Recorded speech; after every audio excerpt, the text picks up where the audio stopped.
Hey guys, hey girls, it's your boy Rami over here, and I'm making a video today just in regards to giving you some tips on how to get your dream job. I don't know if you know this about me, but I am a air host, cabin crew member, flight attendant, I am a flight attendant, and I've been doing this job here in Australia for a major Australian airline for the last 9 years. And it's been an amazing experience, this job of mine. I've had the opportunity to travel so much and see so much, and I own a lot to this job. I really do. Because honestly, without this job, I wouldn't travel anywhere near as much as I have in the last 9 years, and I've had some amazing experiences. So I do feel very blessed that I have the job that I do. And in saying that, it's a very sought after job. A lot of people are very curious about the job of being a flight attendant or a cabin crew member, what it entails and what it's like. Obviously, there's a big kind of image out there of what a flight attendant does, but there's a lot of stuff behind the scenes that people don't know about. How to become a flight attendant. It was my dream job since I was a kid. So the first thing you need to do is, if you want to become a flight attendant, is do your research.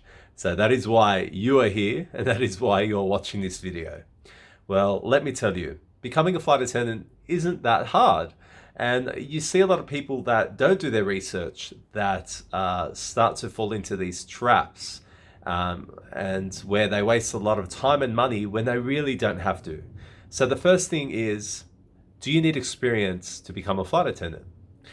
Short answer is no, you don't. You don't need any experience in the airlines to get the role as a flight attendant. The only thing that might help you out, clearly, is having a background kind of job and experiences where you've done jobs before that entailed you dealing with customers, dealing with people, interacting with people. So it is important that you had jobs in the past that kind of led you to this trail of working in an environment where there's people. So it's very helpful if you are a people person. It's very helpful if you've had a job in, customer sales or retail even. All of that could help you out in the process of becoming a flight attendant. Now, the very important thing is to not fall for the trap of joining a flight attendant school. Guys, this is totally unnecessary. This flight attendant school will not increase your chance. Even if they give you a award at the end, it's meaningless. So don't go to these flight attendant schools because they cost money. They're a complete waste of time. You need to remember that when you get the job, all of your training is done on the job itself. So once you've done the interview, please just make sure that you be yourself during the interview. And I really think it's super important that your personality comes out. This is a job that requires you to have a personality, okay? So if you hate people, it probably isn't the right job for you. So in saying that, basically, when you do the interview, usually there's an interview stage, then there's an assessment stage. So all I recommend with that stuff, it's pretty straightforward. Just be yourself, just have fun on the day, interact and be a part of the process. But, do not be overbearing or too over the top. Just kind of play it cool and just be yourself. If you are successful in your application, then you will begin your training. Whew, the training, guys. I don't think I was prepared for the training, personally. Even 9 years ago, back then when I started my job as a flight attendant, the training for 6 weeks or so was intense. You need to brace yourself for a very stressful 6 weeks. Don't worry though, it is completely worth it. But during the training process, you need to have your listening ears on. You need to be taking notes.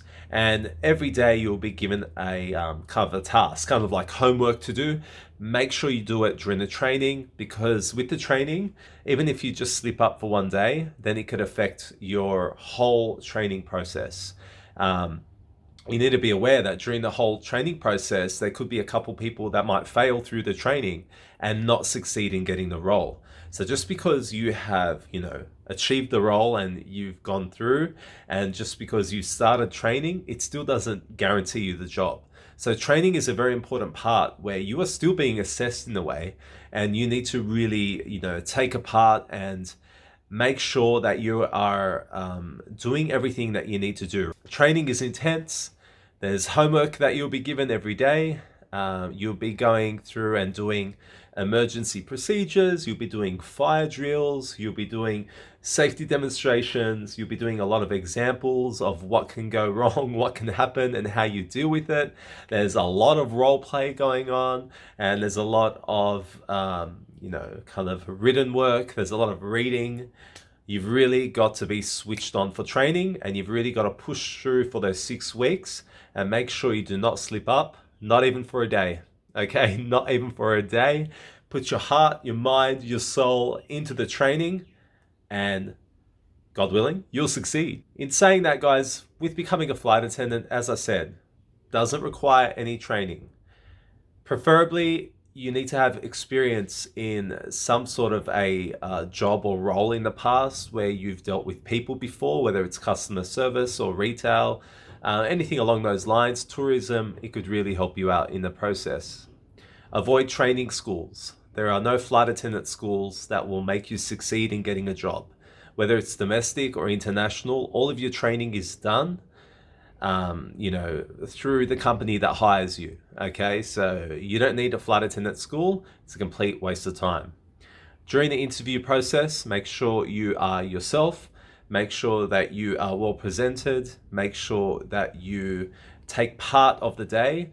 Throw in your inputs and just be yourself.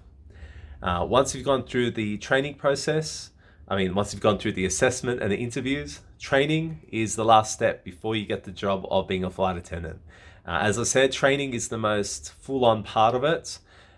So you need to make sure that you are switched on for training and give it your all. As I said, with training, you have things like swimming drills, you have fire drills, you have evacuation drills. You have standard operating procedures. You have exams, you have assessments, you have equipment drills. There is so much going on in those 6 weeks. Your brain is going to feel a little fried, but that is okay. As I said, it is worth it. So those are my tips on how to become a flight attendant. I'll be talking more about the role in videos later on for those that are interested. This is a little introduction. And as I said, I'm now in the industry for 9 years. If you have any questions, hit me up, let me know. Send a message down below and I will endeavor to respond. And in saying that, obviously I've got to keep things in line here and make sure that, I'm not compromising anything and keeping this professional. It is an industry that, should be kept, elusive in its own right. So please just ask me questions that are relevant, ask me questions that are specific, and ask me questions that are appropriate as well. But in saying that, guys, have fun with the role and don't be scared to apply. If this is a job that you've always wanted to do, if you've always wanted to become a cabin crew member or a flight attendant, just remember that there are a lot of stereotypes about the role, okay? There are a lot of stereotypes about the job.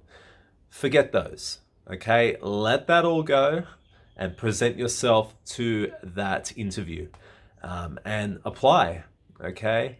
Because it is a job where you'll meet so many fantastic people from all walks of life. So it is very important that you are an open-minded person and that you're ready to kind of mingle and interact and deal with people all across the board from all spectrums of life. And also within the role itself, don't be turned off by any stereotypes that might exist about the role. Because when you're actually in the role itself, it will blow your mind away at how incorrect and how distorted a lot of those perceptions and stereotypes really are. Thanks so much for watching, guys. And just a little heads up, according to my YouTube statistics, 93% of my viewers are not subscribed to me. Can you believe that? So you can help a brother out and hit that subscribe button down below for more content that will show up in your feed. All right, peace and love. Take care. Thanks for watching.